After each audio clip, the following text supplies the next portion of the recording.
Baba Levo kupitia ukurasa wake wa Instagram bado jamaa anatamba, na tunafahamu sasa hivi jamaa ni mbunge.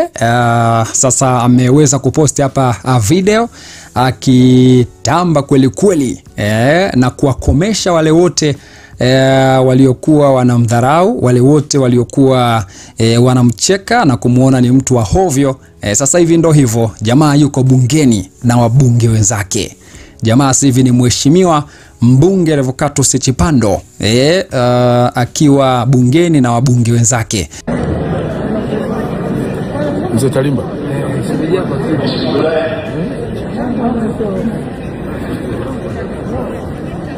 Samahani, umesema wanaweza wasiwepo wote watano, maana kwenye orodha ametupa watu watano.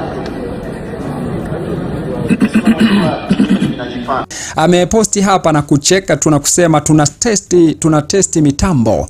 Maoni ya watu kiukweli ni mengi, kila mmoja akijaribu kuongea lake, ambapo huyu anasema kweli mtu sio nyawa ise. Huyo ni MC Garabi. Huyu anasema uhakika baba. Zailisa akaja akasema asiyefaa kafaa.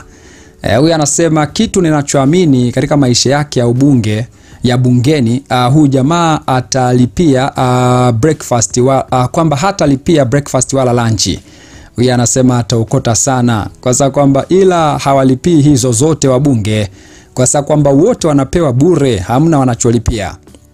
Huyu anasema tutajuta safari hii aisee, kwa sababu kwamba yani sijui ilikuwaje watu kama hawa wakapewa madaraka, sijui ni kitu gani walai.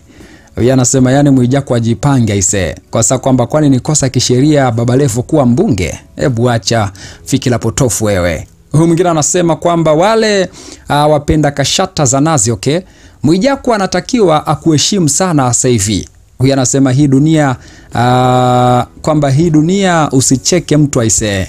Huyu anasema tutakoma mwaka huu, tujiandae kulisikia jina la Diamond Platnumz akiwa anachangia budget. Hongera sana brother, tena sana, ila kumbuka tulipotoka na tulipokwenda, kwamba tulipotoka na tulipokwepo na tunapokwenda. Huenda ukaona ni kama simple hivi, ila wewe ndo dhamana ya hao walio kuagiza. Unaona bwana. Huyu anasema kwamba wenzio wanakushangaa tu huko. Huyu anasema ushamba ni shida, ndicho alichoendea hicho jamani. Huyu anasema huyu ufala anapenda sifa kweli kweli, bunge limevamiwa.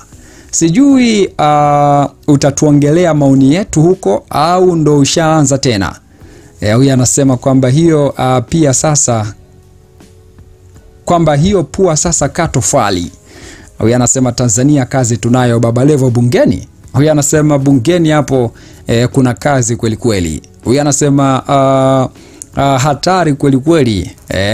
Chawa wako Mwijaku sijui ana hali gani huko.